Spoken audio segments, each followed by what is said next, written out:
Okay, so my idea for the next, I don't know, 4 to 6-ish weeks is to just really teach you guys how to rock the basics, and maybe you're pro at them, or maybe you just want some tips. I think it's always super helpful to see how other coaches run their businesses.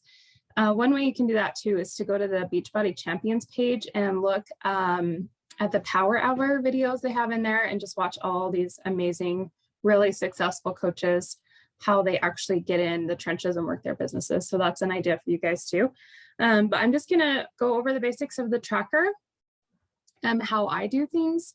And then if you guys have tips or questions or any of that, we're gonna just really rock the basics for the next 6 weeks or so. And then my plan is to keep these recorded, put them on my YouTube page, and you guys can use them for your future coaches or refer back to them when you need them. So having said that, I think it is essential that you guys have a business tracker that you use. So this is the one that corporate has for us. They also have a digital one if you're a digital person. The only thing I don't like about the digital one is you cannot mark how many invites or follow-ups you've done. And I think it's really important to know how many invites, especially invites, you're doing each day to a week, depending on how you work business. So I personally don't like the digital one for that reason, but this is a corporate one. And this is the one that Team Forward Fitness has kind of created. It's in the team page. This is for the fast builder. There's one for like a hobby builder. There's a couple of different ones, but I mean, this business is, I treat this as my part-time job. So I use the big one. I actually redid this. I changed this for myself. It's actually at the print shop right now, so I can't show you what I did, but what matters is that you have a tracker. And I really like putting it in a spiral bound book like this. It costs like 10 bucks. Then you're set for the whole year. I take it to swim practice. I take it to basketball practice. I write notes on the back where the pages are blank. So it's just really easy to throw in my bag. So we're going to talk about the top sections today, which are all about connecting and expanding your network. On the Beachbody tracker, the very first couple of boxes are that you work out and drink your own Shakeology, which I hope you guys know that you have to be proof the products work, which means you have to be using the workouts and the products yourself, or else you can't run your business with integrity and ask other people to do the same thing. So you don't have to use all the products, but I do recommend using, the performance or the Shakeology line. So you could talk about those and recommend those in the challenge pack, the total solution packs. But we have lots of other products too that you can maybe just try one a month, or just get some experience with them, a testimonial of them for yourself, and be able to talk about them to other people. So you have a wider range of things that you can offer. After you do those things, you should check on your current challengers or the people that you're already working with, right? We want to serve the people that are already at our table. So make sure that you are taking care of them first. And then after that, you can move into the connecting and expanding your network. So you can do this a few different ways depending on the social media platform that you're using, or if you're talking to people in person. So if you're talking to people in person, I would go through your contacts in your phone and message. If you feel comfortable, if you already have a good relationship with them, I would go straight to inviting them, saying, hey, I don't know if you know, but I'm an online fitness coach. I have these amazing programs that I've loved for myself. Would you be interested in hearing more about them? Like, that's as simple as it needs to be. And you can also have a taste testing party at your house if you want to do something like that. I personally love running my business behind a screen, so I prefer to do all my stuff online. But just want you to know there's no wrong way to build your business. You can talk to people in person, you can talk to people online, whatever, but you just have to be talking to people somewhere, somehow, some way. If you're building on Facebook, what I recommend you do is send 10 friend requests every day. So what I do is I go to the friends list, and it will show you people you may know, or it will give you a list of people that you have mutual friends with, and I friend request those people. I don't overthink it. If they look like someone that would be my target market, so my target market is like moms 30 to 50 for the most part, then I send them a friend request. I don't keep track of it. I don't worry about it if they don't accept it. But just send 10 a day, 10 to 20 a day. If you're just starting out and you really need to expand your network, send 20 a day, the 4 or 5 days a week, to really boost your friends list. If they accept your invite, you could go ahead and send them a quick thank you message, like, thank you so much. I'm excited to get to know you. I just saw we had a bunch of mutual friends. Or you can go to their page and comment on some of their posts, or you can do both, whatever feels right for you. I wouldn't bring up Beachbody at that point, because then you're gonna sound like a salesy, just a salesy person just after a sale. Like, you want to get to know people first. You want to be a human. You want to connect with them. You want to leave them better than you found them. And that's really the motivation behind connecting. It's not really to find people who you can sell to, but just expanding your network, getting to know people. And I especially love to have the mantra that I'm going to leave them better than I found them, whether that's telling them that their baby's really cute or, whatever. So that is like how I would go about it on Facebook as far as getting new friends or expanding your network. Also, yes, the birthday messages. So make sure you're sending a birthday message to everybody that's having a birthday that day. That's just a super easy way to send some love and to just put those good vibes out there, wish people a happy birthday. This is something that Erin has always done. She sends a message, a direct message, instead of commenting on their wall, their timeline. You can do either way, whatever feels comfortable to you. But I will say that if you send a message, you're going to stand out just a little bit more. And if they answer your message, then they're going to see more of your posts on their timeline, because Facebook has this algorithm, right? And if you guys talk in a private message, Facebook thinks, oh, these guys are really good friends. I'm going to make sure that they see each other's posts. So there's like a couple of different advantages to sending them a message. So that's how I expand my network on Facebook. Then also, if you want to set a timer and just scroll your feed, but make sure that you're commenting on people's stuff, because they don't notice likes as much, but they do notice comments. So if you're going to set a timer for 5 to 10 minutes and scroll the feed, and make sure that you're commenting on people and leaving meaningful comments, I think that's a great way to do some connecting. Another way is to have a list of people that you're trying to get to know better, a connection list. And you don't scroll your feed, but you go directly to their pages and comment on their latest posts and stuff. And then after you do that for, I don't know, a month, 2 months, whatever feels right to you, or depending on how often they post or how much you've gotten to know that person, then you can move those people to your invite list, which we'll talk about on a different call. So that's how I work on Facebook. On Instagram, there's a few different ways to find people that you could potentially follow and have them follow you back and get to know them better that way. So you could go to a mommy blogger account or a home decor account or whatever you're interested in. Maybe you like to read, maybe you go to some sort of book review account or something.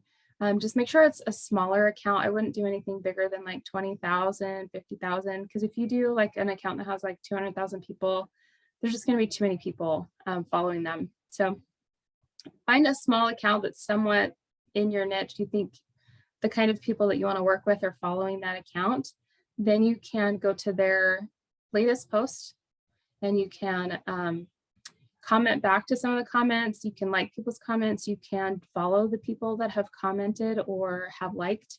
The reason I go to the post and look at their people who've commented or liked the post, because they could have a lot of followers who don't use their Instagram accounts anymore. So it's better to go to the post and look who like recently was on their Instagram and used it, rather than just going to their followers list and following random followers that may or may not be using their Instagram account.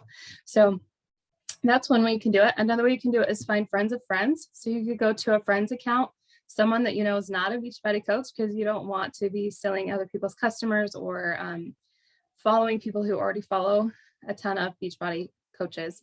But go to a friend who you feel you would have stuff in common with their mutual friends, and you can just follow their friends. And that's what I've been doing lately. The problem with that for me that I have found is most of my friends' friends on Instagram have private accounts. So I can follow them. I can send them a private follow request, but I'm not going to be able to comment on their stuff right away. And I have to wait for them to accept my request for us to continue the relationship, right? And I've kind of found that most of them don't accept my request, especially my page, because they'll go to my page and they'll see like, oh, this chick has 10,000 followers. She's just trying to sell me stuff. Or like, did she really send me a friend request? Because why would an account this big want to follow me is probably what they're thinking. So you guys kind of have an advantage where you have a smaller following that you will seem like a real person, like a real mom, just trying to expand her network and make friends. So I think that's kind of an advantage for you guys.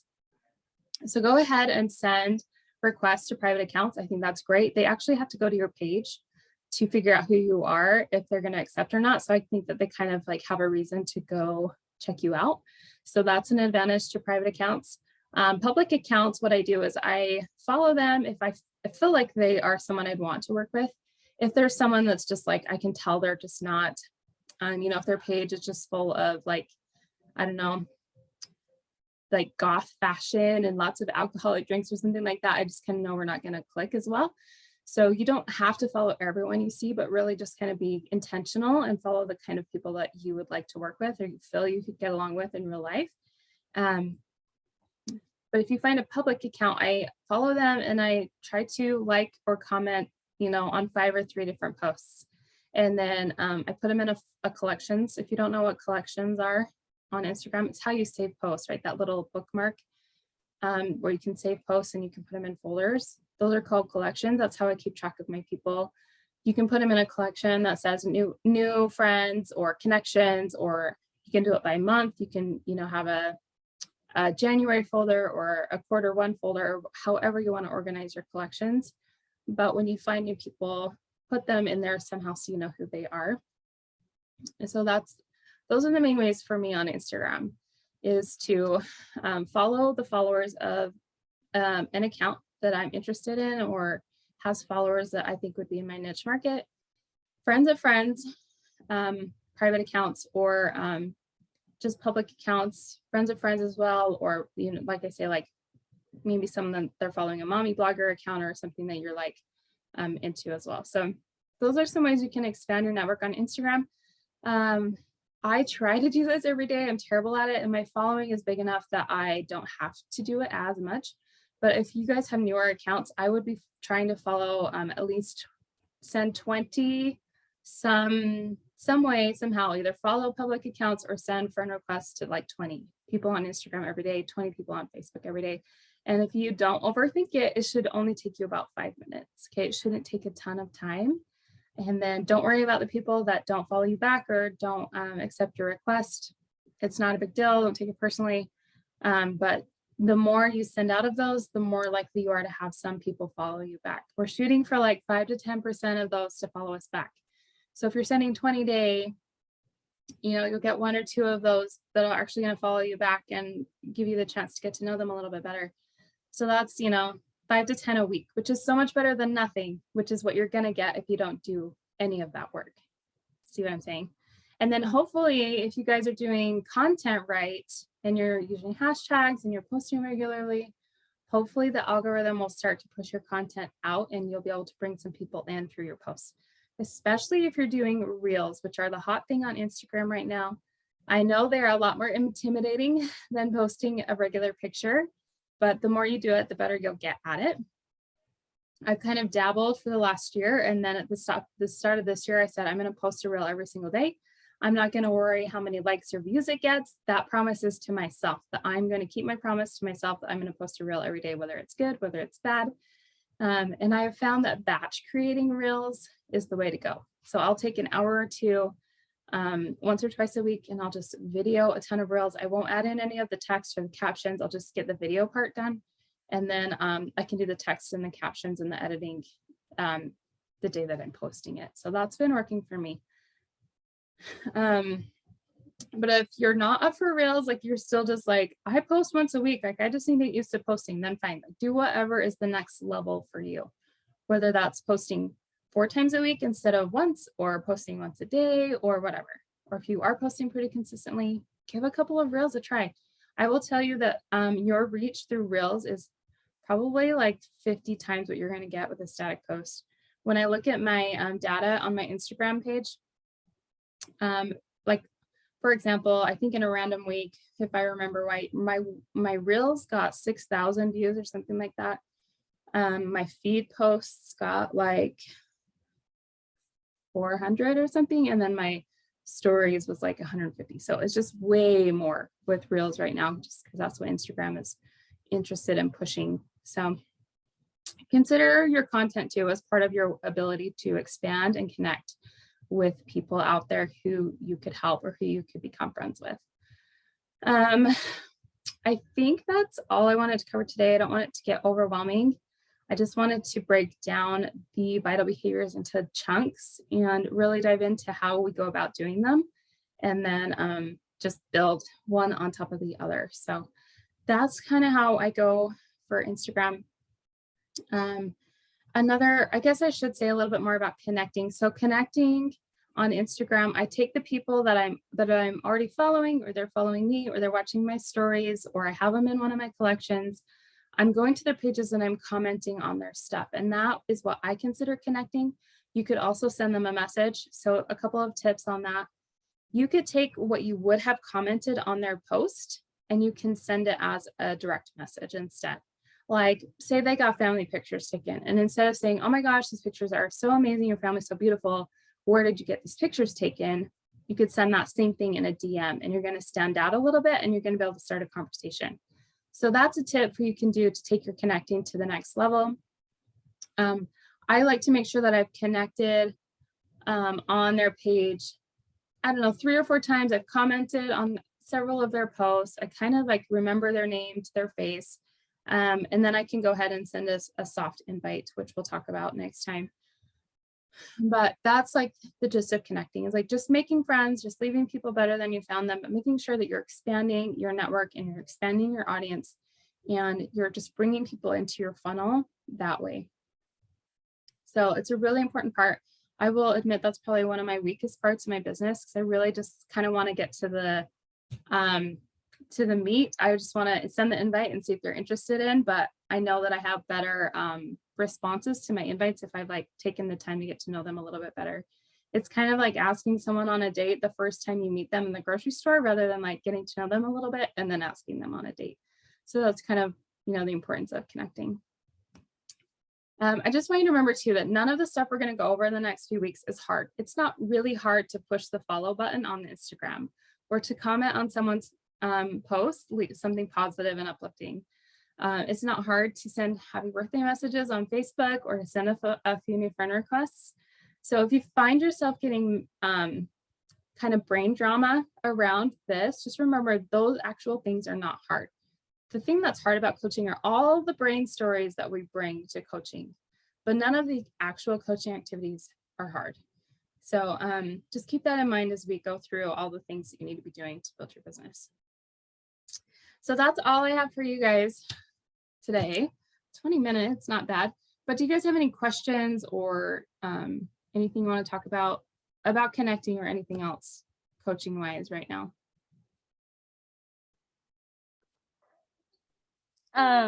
So the only question I have, so with the reels, so like I still haven't quite figured that out, but you said you do batches. So you take all the videos and then you just upload the video to the reel and add in all the fancy stuff. Yeah. Okay. So you can film the reel in the reel section of Instagram and save it as a draft, or you can film all the filming and save it to your camera roll. And then when you're ready to post it, you can upload the video to your camera roll, add whatever audio goes with it, and then post it. And depending on the kind of video and the audio, I do both. It just depends on the video. So, but I do try to save them as drafts when I can, because it's just like keeps them in that spot. So I'm not like having to comb through my camera roll to find all my little videos. Right. And then I was trying to find the collections in Instagram. I couldn't find where I see them, at least on my phone. Yeah. So I'll try to show you my phone. So yeah, okay, you guys can see my phone, right? So right here in the little corner is this little bookmark right there, right? Mm-hmm. So if I push it, all my okay, so if I push it, then it says there's a save to collections link that pops up. Right. Save to collection. And then it brings up all my different collection folders. I have a billion of them. I don't recommend having this many, but if you want to create a new one, there's a plus sign right here. Okay. And you can create a new one. You can title it. You can call it month 1 or connections or whatever. And that's how you create collections. So I was doing my collections by month, but that's just too many. So where you guys are just starting out, I would just do it by quarter maybe, or just have a connections collection or something like that. I would keep it a little more simple, because moving all my people over to like consolidate my collections is a big pain in the butt. I have a coach prospect folder. I have a postable stuff. So if I find something that would be useful for me to post to my stories, or something, a post that I could recreate myself, I save it to postable stuff. Then I have like a recipes. But yeah, I have a ton. It's a really cool tool. If Instagram ever goes down forever, my business is probably pretty much down the tubes, but it's just so handy to keep it all there. And then, so the only way to be able to view your collections is by adding another one to the collection? No. Okay. If you go to your profile, so this is my profile page, this is my page. If you click on the 3 lines at the top in this corner, sorry, stuff keeps popping up. Don't message me right now. I'm using my Instagram. Then there's a saved. You can't see the white part, but there's a saved. If you go to your saved, it'll show you all your collections. It'll look like this. So it will have all your collections here, and you can go to them. Gotcha. Thank you so much. I appreciate it. I've Facebooked a little more Facebook savvy than Instagram, but I've definitely seen better following on Instagram. Like, I feel like people use it more. So yeah, I'm the same. I used Facebook the first several years, and the only reason I have an Instagram account is because I coach. If I weren't coaching, I wouldn't have one. But your reach is quite a bit better on Instagram. There's a lot more ads, I feel like, on Instagram, and a lot more people promoting themselves on Instagram. Yeah, I think Instagram has made itself a more a friendlier tool for business people, whether you're small or big, than Facebook. Because Facebook, you have to have a business page and you have to pay for people to see it. Like, they will not see your post unless you are paying for ads. So that way it's a little bit friendlier, but I still do get people from Facebook. So don't totally ignore Facebook if you've got, a decent following over there. I have my Facebook and Instagram pages connected. So when I post to my Instagram stories, they automatically post to my Facebook stories. And then I check my viewers lists on both of those once a week and see if there's new people that I can talk to there. So that's handy. I like that you have different, I just have a Beachbody collection on Instagram, but I don't have it like divided out to like potential followers, or like, I don't have individual collections yet, just because I haven't gone there yet. I need to, though. That's a good idea. Like individual. I would keep it simple. I would keep your categories pretty big, but you do want to kind of categorize them all, because the more you do it, the more people you're going to have in your collections, and you're going to need some sort of organization. So when you're trying to find people on Instagram, you said that you'll just go and you'll type in like mom's stay-at-home mom, or just something that you're interested in.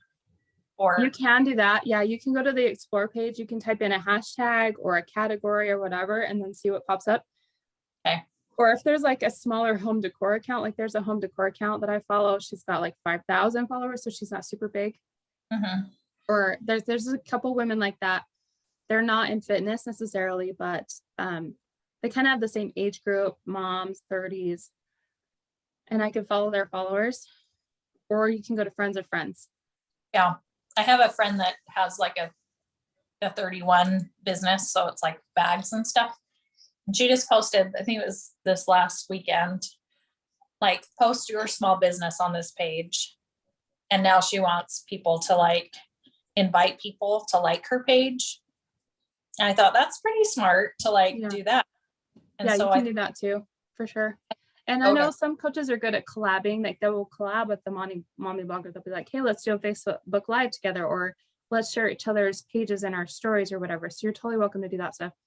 I haven't. That's just not, I don't know, my personality, but that's totally an option as well. I just thought, well, she has all these friends with these businesses. I think that's a good way for me to like start. I could look up those people that posted and like invite them. Like, to not invite them yet, but like friend them. Yeah. And, because they all have small businesses. So we have that in common. So, I anyway. But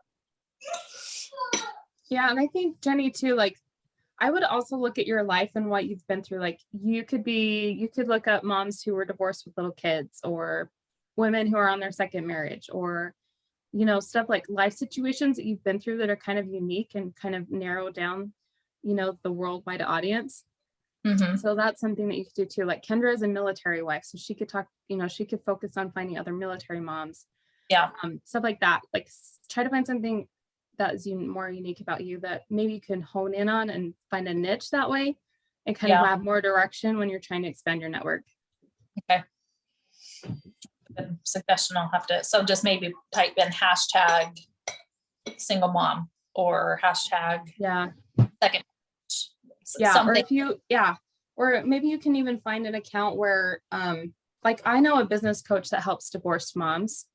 And so maybe you could go to a page like that where her target is also divorced moms, and then you could, or single moms, and then you could also follow her followers, because they're going to be in that situation, you know, Like a life, or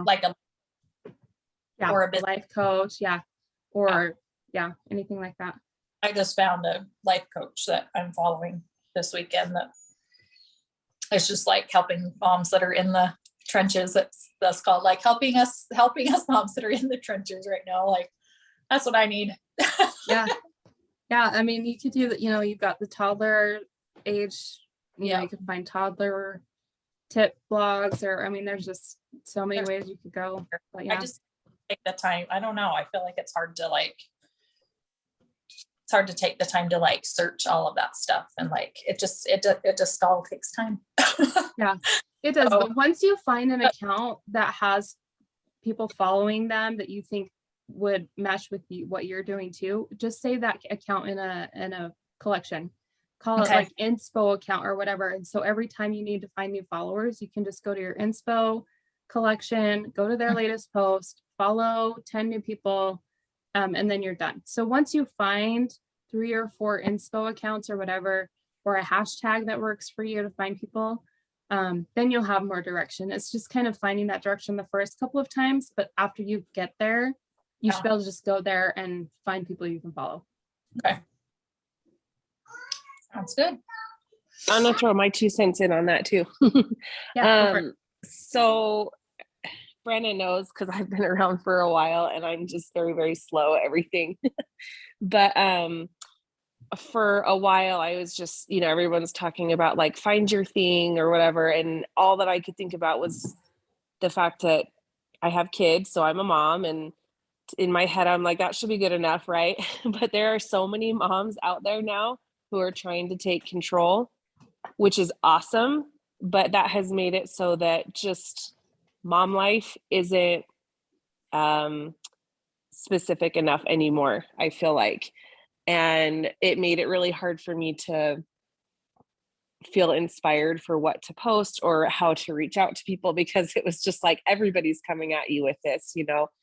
And it wasn't until I decided to narrow a couple of things down that I really felt like I had a reason to talk to other people. I'm an introvert. I don't just go out and like, I mean, even online I don't just go out and like chat it up with everybody. That's really difficult for me. But if I have a reason other than just I'm trying to, you know, find people to invite, it makes it a lot easier for me. Like the second somebody comments on any of my posts about PCOS, like it gives me an immediate like reason to message them that's totally organic. It's not weird to them that I've just messaged them. Or I recently shared a home organization reel that I had done a year ago, and I got like 12 followers within an hour just sharing it someplace else. And it again gave me a reason to reach out to those people and talk to them. And it had nothing to do with coaching, and it felt natural to me. It was an easy way to talk to people. So I know for those of us who have a hard time reaching out and talking to people, narrowing down from the big theme of mom down to something a little bit smaller, like Brenda was saying, you know, for Jenny, moms who have been divorced, or military moms, or for me, I have PCOS and I really like to organize too, you know. So I have a reason to reach out to people beyond coaching and the broad subject of mom, that's been helpful for me and feels more natural. So I was just something I was thinking of as you guys were talking about all of that. Just, it's easier for me to reach out if I have a reason other than coaching or just that general mom term, because I feel like everyone is using that, which is great. I'm glad there's so many moms out there doing that, but Yeah. that just gives me another reason to talk to them that feels more natural. Yeah, really good tips. Yeah, I think just working with moms isn't broad enough. So that's why I was like military moms for Kendra and divorce moms for Jenny. So something. I'm still working on mine. I don't know. I'm still working on mine. I feel like I'm so vanilla. But I think everyone feels that way. So yeah. I narrowing think it down. up to dance. Yeah. So why don't you hashtag dancing moms, or like, I don't know, like you've got unique things that you do. I don't like to dance. That is not my thing, but yeah, I do like to dance. I like to read too. So I'm like, maybe I should do more with my books. Yeah. Like do a book thing, like find book clubs, or like I like to cook. So I like cooking, or I had endometriosis till I had Lily, so I have, like Sarah was saying with her PCOS, I don't have it anymore, but I can empathize with those that have had it or do have it. So, or Brenda, you could play up the boy mom thing too. I know you have one girl. I feel like I'm in the same boat where it's like I have one girl and then a whole slew of boys. So can I claim boy mom? I don't know, but I feel like we could. Yeah, I feel like I'm a boy mom at heart, and Lydia's like, she's not girly at all anyways. So I'm like, yeah, I'm a boy mom. Yeah, and I'm also like, I kind of want to talk to women that are like, their kids are going into school and they have all day to do something, because I really want to focus on the business. I want to build my team. I want to find moms who want to earn money from home. So I'm kind of leaning more towards that with my reels right now. And I'm going to do that for 3 to 6 months and see if I can pick up some of the right audience that way. So yeah, but you do have to niche down from just moms. It's too broad. So one thing that I also really have liked is I paid the money for it, but I think it's like $49 to do the Clifton Strengths assessment to kind of see what my strengths were. And just because you tend to build a business better based on your strengths and to talk to people better based on your strengths. And anyway, come to find out there's 34 different strengths. In my top 15, I had 9 relationship building as my strengths. And so that just really helped me realize like I tend to build businesses slower because I like to build those relationships first, but it does help you feel better. Like you were talking about, Sarah, like it helps you feel better when you're talking to people, when you know you're being you instead of like trying to be someone else. I love that. That's a great tip. I've taken lots of tests, but not that one. Yeah, and like Geneva, you just had a baby, so you could like talk to newborn moms or breastfeeding moms. Like you could target in that way with your phase of life right now too. So if you need an idea for yours. Yeah, I've kind of struggled with who to talk to and how to reach out and just kind of narrowing it down because it's just like you all have said, mom is just way too general. And so I'm like, I have a lot of hobbies and a lot of things I enjoy, but I just feel like it's just too many, so I have thought about, the newborn stage or young moms or like one of you guys said, boy moms, because I have 2 boys, 2 boys, 3 and under. So, any of those maybe would be a good idea. I would kind of pick the one that you're the most passionate about. And I would say 90% of your posts, you're going to post for that. Like if you're going to talk to breastfeeding moms, like 90% of your posts are going to talk about breastfeeding or the breastfeeding stage or the newborn stage or, whatever. Because we're going to, and this is what I'm learning about Instagram, is the algorithm tries to figure out what it is that you talk about, like that one main thing that you talk about, and then they try to get it to the people that are interested in that. So if we are talking about books, and then we're talking about travel, and then we're talking about breastfeeding, and then we're talking about anxiety, and then we're talking about coaching, you know, like it's too much and we can't help Instagram help us. So what I'm hearing from all the entrepreneur experts and the marketing experts right now is that you have to kind of focus on one topic, and it doesn't have to be fitness and nutrition. Like there is a Beachbody coach, her name's Katie Fassett. She is amazing. She has grown her following from 3,000 to 74,000 in 1 year by doing funny mom reels for young moms who are having babies and breastfeeding.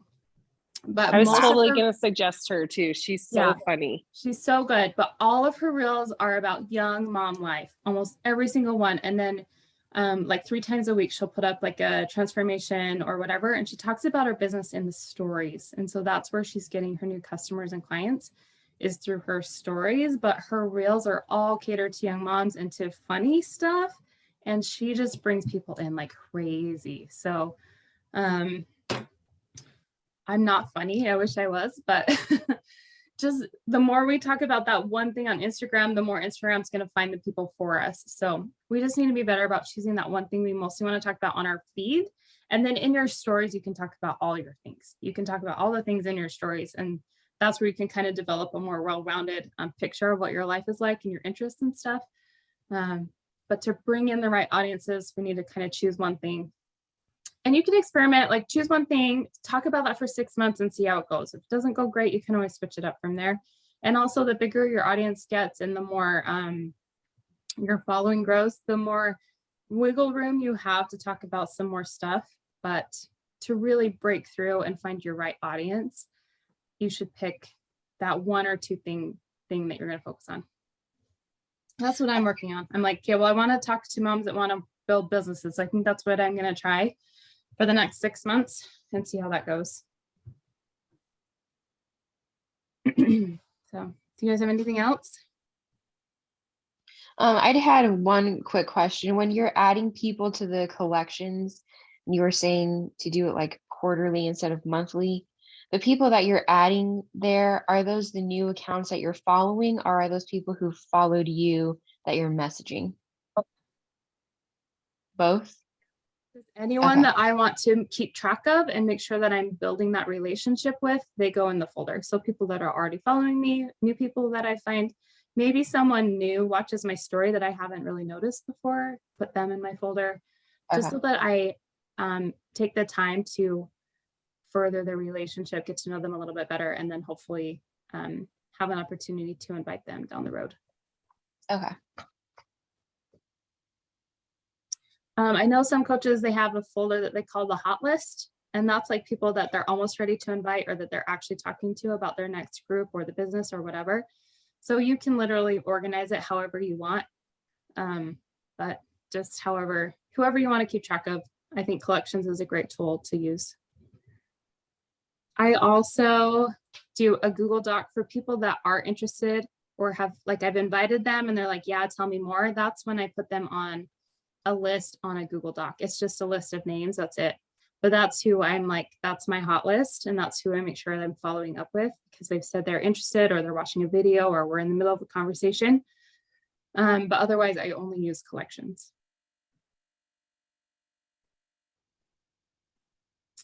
Okay, well, that was a pretty decently long call. So glad you all hopped on. I'm going to stop the recording.